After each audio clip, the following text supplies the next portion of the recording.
Laurent Wauquiez, bonjour. Bonjour. Merci d'être avec nous, président de la région Auvergne-Rhône-Alpes et président des Républicains. Laurent Wauquiez, avant de regarder de près les mesures annoncées par Édouard Philippe, le Premier ministre, maintient les hausses de taxes en janvier sur les carburants. Réaction? C'est quoi l'information de la matinée?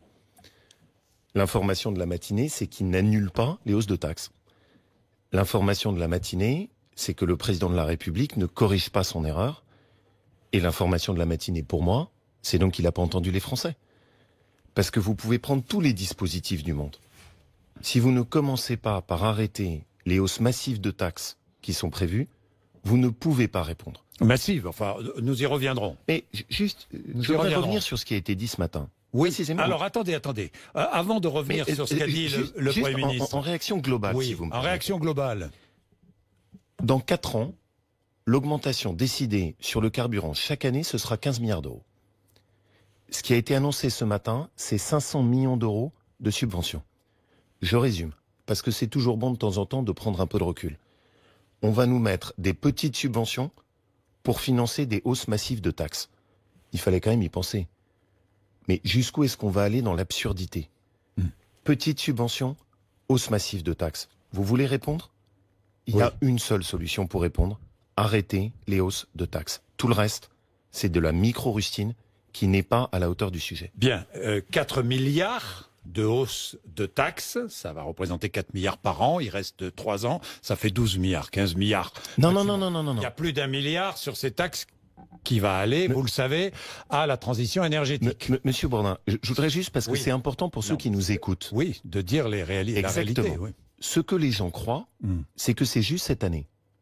Non. Ce que le gouvernement a décidé, c'est chaque année, ils vont augmenter un peu plus. C'est ce qu'ont décidé tous les gouvernements précédents aussi. Non. Et vous le savez très bien, il y a eu des hausses considérables supplémentaires qui viennent d'être décidées par ce gouvernement.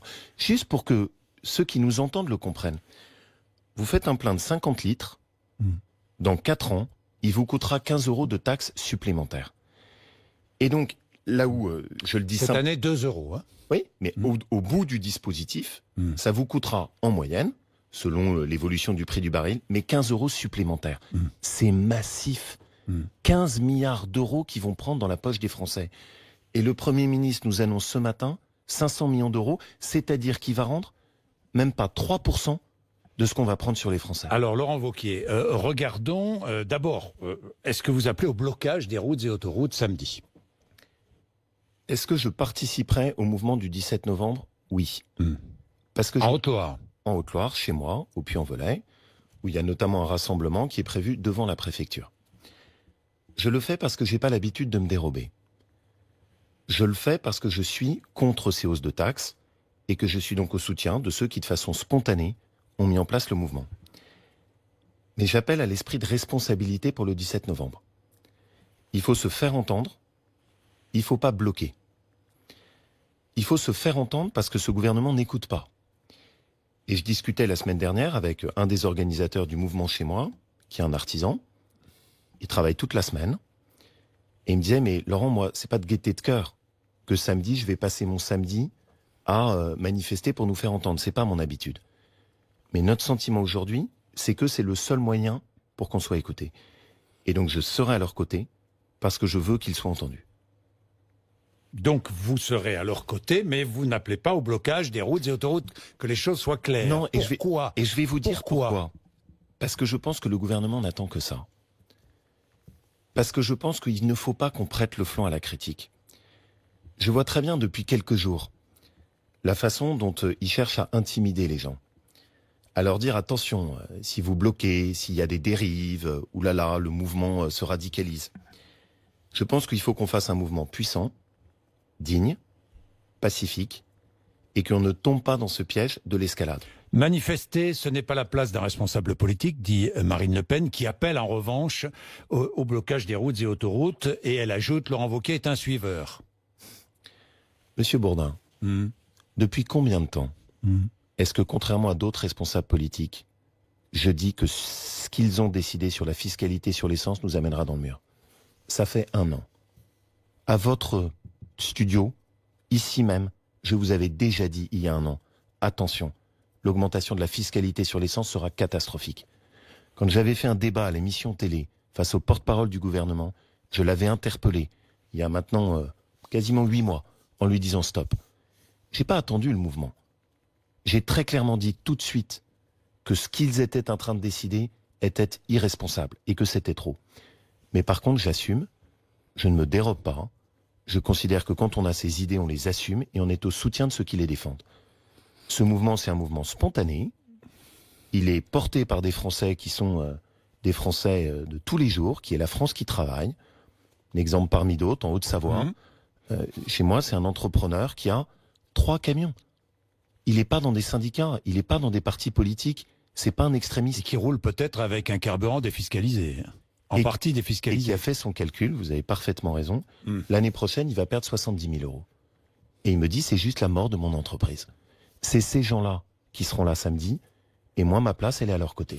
Laurent Wauquiez, les mesures, quand même, je voudrais entrer dans les détails, les mesures présentées par le Premier ministre, la prime à la conversion automobile qui va être développée, qui va passer à 4 000 € pour 20% des Français, qui vont pouvoir acheter peut-être un véhicule d'occasion qui pollue moins. C'est un effort.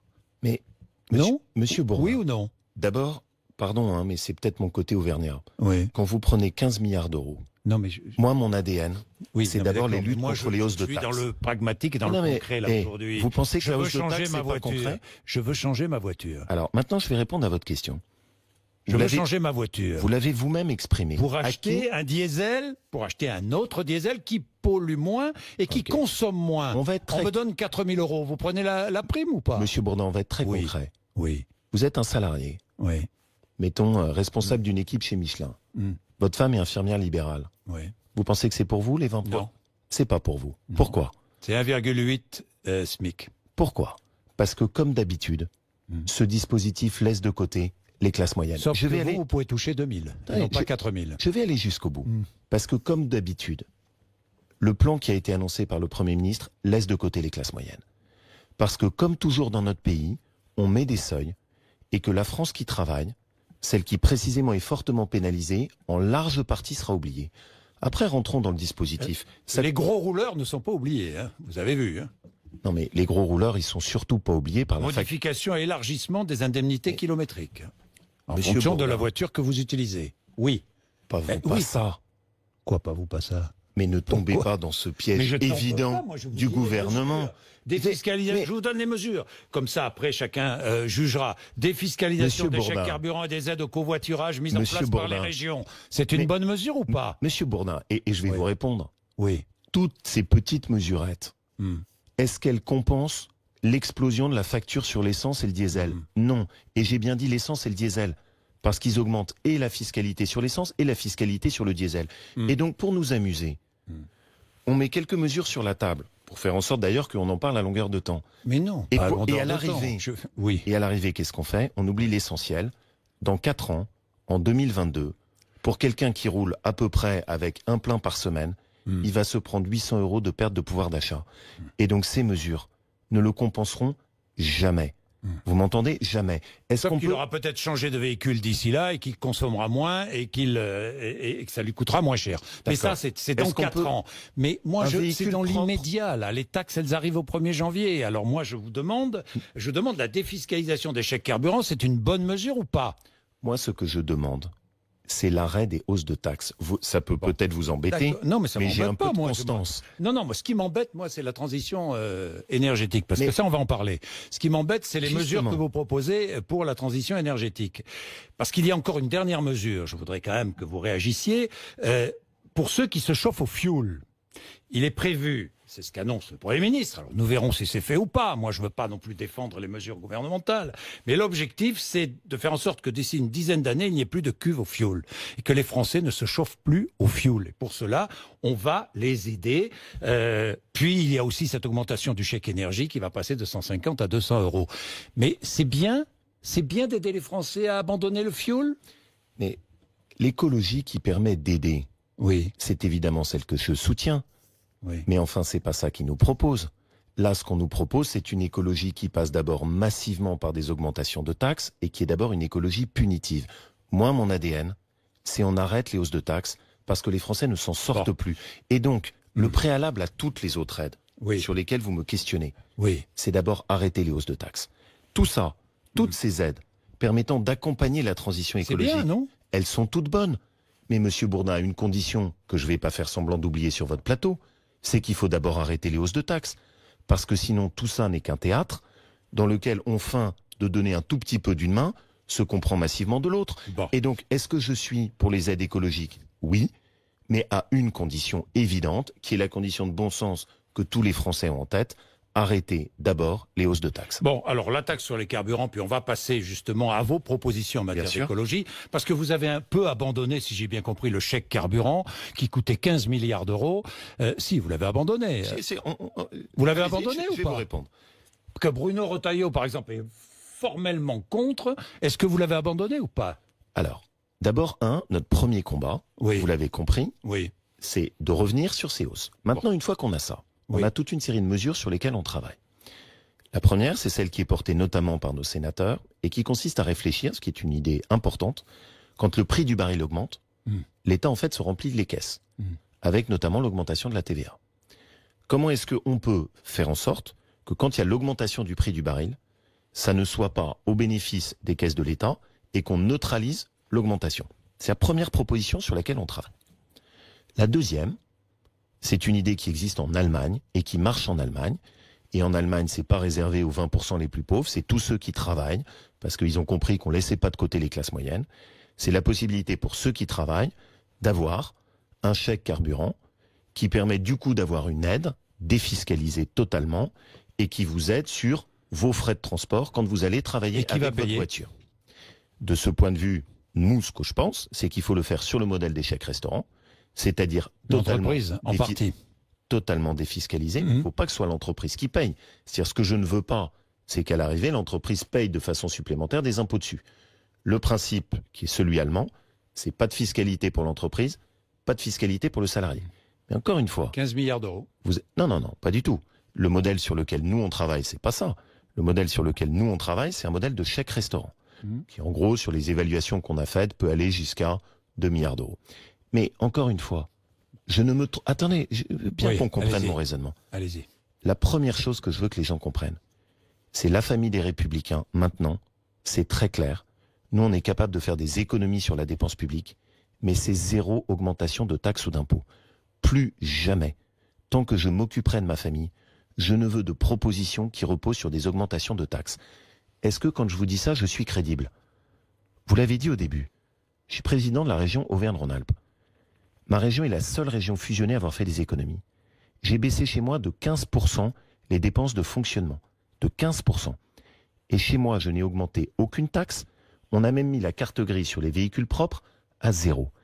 Et donc, ce que je veux que les gens comprennent, c'est qu'il y a une différence entre, d'une part, ce que fait le gouvernement, qui consiste pas d'économie, je vous augmente les taxes, et ce que moi, je souhaite qu'on propose. Nous, on fera des économies, et on explique où, mais la contrepartie, c'est que si vous nous faites confiance, on vous rend l'argent et il n'y a aucune augmentation de taxes. Alors, la taxe sur les carburants, où va l'argent? 3% pour les infrastructures de transport, 20% pour la transition énergétique, 20% seulement, 45% pour l'État et 32% pour les collectivités territoriales. Donc vous, région. Ça, c'est la taxe sur les carburants. Vous avez besoin un peu, quand on augmente la taxe, c'est bon pour vous, parce que ça remplit vos caisses. Je peux répondre? Oui. D'abord, c'est vrai ou c'est faux? Ah bon, puisque le système qui est mis en place par l'État, qui est totalement dingue, c'est que l'augmentation bénéficie uniquement au budget du gouvernement et pas au budget des collectivités locales. Uniquement. C'est-à-dire que quand ils ont augmenté leurs recettes, c'est les recettes de l'État qui augmentent, pas les recettes des collectivités locales. Mais moi, je joue clair avec vous. Oui. J'ai proposé, et je maintiens cette proposition, que dans ma région, je suis prêt à baisser les taxes sur l'essence et sur le diesel, globalement. Elles sont symboliques, j'en ai parfaitement conscience, parce que nous, c'est tout petit. Et je suis prêt à le faire. Bon. À condition que de l'autre côté, parce que sinon, l'automobiliste ne verra même pas la différence, étant donné les hausses massives de l'État, à condition que de l'autre côté, le président de la République lui accepte d'annuler ces hausses. Moi, je suis prêt à baisser. Je demande juste au gouvernement, au président de la République, de prendre cette mesure de bon sens et de corriger leurs erreurs. Arrêtez les hausses que vous avez prévues. Environnement, est-ce qu'on est dans l'urgence absolue à vos yeux? Oui ou non? Oui, on est dans l'urgence absolue. Bon, alors comment financez-vous la transition énergétique? Expliquez-moi parce que je ne sais pas. Monsieur Parce que j'ai l'impression qu'aux Républicains, ce sont des questions un peu secondaires. Vous plaisantez ou quoi? Bah, je ne sais pas, vous aviez parlé au Mont-Mézinc en 2017, vous aviez dit l'écologie c'est essentiel. Et cette année... Moi j'aime bien qu'on soit concret. Alors allez-y. Chez moi, qu'est-ce que j'ai fait? Concrètement, non mais chez vous, moi je me demande ce que vous proposez pour la transition énergétique. Ce que je propose, parce que j'aime bien que ce soit concret. Comment vous financez? Allez-y. Premier élément, il faut qu'on bascule sur l'énergie hydrogène, qui est une énergie propre, qui permet une autonomie par rapport aux batteries électriques beaucoup plus importante, avec des temps de recharge extrêmement courts, et je vais aller jusqu'au bout. Investissement important, et c'est pas dans l'immédiat, parce que ce qui est... Alors... Et si on commence tout de suite, on peut avancer. Au pied du Mont Blanc, on est bien d'accord. Dans la vallée de l'Arve, on a commencé, nous, à déployer des systèmes de véhicules hydrogène avec des batteries hydrogène. Mais quelle est notre différence? Et pourquoi est-ce qu'il y a bien deux approches différentes? L'écologie proposée par le gouvernement consiste à punir et taxer. Non, mais moi, l'écologie sur laquelle moi je veux miser, c'est une écologie par des solutions positives. Financez-vous? Deuxième exemple, c'est pas uniquement une question de financement avec cette espèce. Non, pas seulement. Et je vais vous donner la transition énergétique, c'est une question de volonté. Je vais vous donner d'y croire. Exactement. Et oui, mais c'est une question aussi de très concret. Là encore, je vais donner un exemple. Vous savez quel est le taux de produits locaux qu'on met dans nos cantines? Le taux de produits de nos agriculteurs. On met même pas 20 à 30%. Vous voulez lutter contre la pollution? Vous voulez éviter de vous retrouver avec des produits agricoles qui ont fait le tour de la planète? Arrêtez déjà de prendre des produits qui ne sont pas ceux de nos agriculteurs et de nos circuits de proximité. Chez nous, ce qu'on fait, et ça fait partie des propositions que je mettrai en place, c'est que je souhaite qu'on puisse avoir des centrales d'achat qui collectent les produits de nos agriculteurs au lieu de se retrouver avec du cochon polonais ou de la viande d'Amérique latine. Et ça, c'est aussi de l'écologie. Mais c'est de l'écologie positive, c'est de l'écologie qui joue sur l'esprit de responsabilité, du bon sens, et pas des taxes, des règles et des normes. Mais moi j'attends un engagement des Républicains sur les questions environnementales. Mais monsieur, vous l'aurez? Mais évidemment, vous l'aurez cet engagement? Je l'ai dit. Je considère que par le passé. Je ne vois rien de concret. Par exemple, tiens, Total, tiens, je vous pose une question concrète. Vous m'écoutez là ou non? Total, mais oui, mais vous m'avez Total. Écouté dans ce que je vous ai dit? Oui, mais moi je n'ai pas vous considérez que remettre pas de financement, je n'ai pas Total. Par exemple, l'énergie fossile. Monsieur Bourdin. L'énergie fossile. Vous me permettez Total juste un qui va point forer au large de la Guyane. Oui ou non, faut-il arrêter ce forage, ce projet? Mais vous m'interrogez sur un projet que je ne connais pas, qui pour l'instant m'a pas été présenté. Vous savez très bien que j'aime pas ce genre de choses où on réagit à la sauvette. C'est pas concret de dire que plutôt que d'avoir du kérosène des avions. Est-ce que c'est pas con? Est-ce qu'il faut arrêter d'exonérer? Vous m'avez écouté ou non? Mais oui, je vous ai écouté parler de vos cantines. J'en ai ras-le-bol. Non. Oui, j'ai compris. Monsieur Bourdin, j'en ai assez. Que dans ce pays, dès qu'on veuille faire un dispositif, ça passe par des taxes. Vous m'avez compris quand je dis ça? Ça veut dire que moi, je suis contre tout dispositif de transition écologique qui passe par le fait d'augmenter des taxes et des impôts.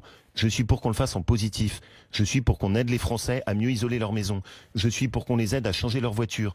Je suis pour qu'on mette en place, je suis pour qu'on mette en place un système hydrogène.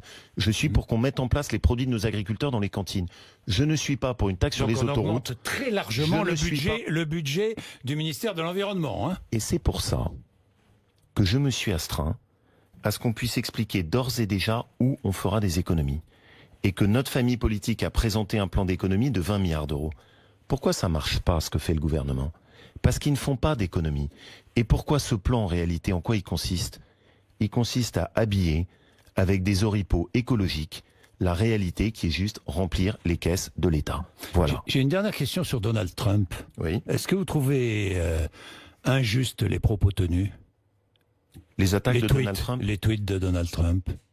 Je pense qu'il faut reprendre de la sérénité dans les relations franco-américaines. Nous sommes des pays alliés. Et des pays alliés ne se parlent pas comme ça. Le président de la République, Emmanuel Macron, a eu tort de dire qu'il fallait une armée française pour se protéger contre les Américains. Une armée européenne. Une armée européenne, pardon, vous avez raison. Une armée européenne pour se protéger contre les Américains. Vous êtes favorable à une armée européenne? Attendez, je vais vous répondre. Donc il a eu tort de le dire. Et Donald Trump a eu tort de réagir avec ses tweets caricaturaux. Parce que le sujet, c'est pas Emmanuel Macron, c'est quand on attaque le président de la République, on attaque la France. Et moi, je ne peux pas l'accepter. Et donc ce que je souhaite, c'est qu'on reprenne de la sérénité et qu'on reprenne un minimum de hauteur dans l'échange entre le président français et le président américain. Il faut retrouver la sérénité de deux pays alliés. Dernière question. Qui sera votre tête de liste aux élections européennes? Je reviendrai sur ce plateau pour vous le dire. Non, je vous donne deux noms. Oui, allez-y. Jean Leonetti, Michel Barnier. Je vous donne deux noms. Monsieur... Lequel choisissez-vous? D'abord, c'est moi qui choisirai, si vous me permettez. Oui. Non, mais c'est pour ça que je vous pose la question. Je sais. Parce que je sais bien que c'est vous qui choisissez, c'est pas moi. Hein. Tout en étant avec beaucoup de respect pour vous, je l'annoncerai en temps et heure. Quand? Et c'est moi qui décide. On le fera une fois qu'on aura défini clairement notre programme. Pourquoi? Parce que je ne veux pas que ce soit le casting qui dicte le programme. Entre la fin de l'année et le début de l'année prochaine. Merci Laurent Wauquiez. Merci à vous. D'être venu nous voir, 8h54.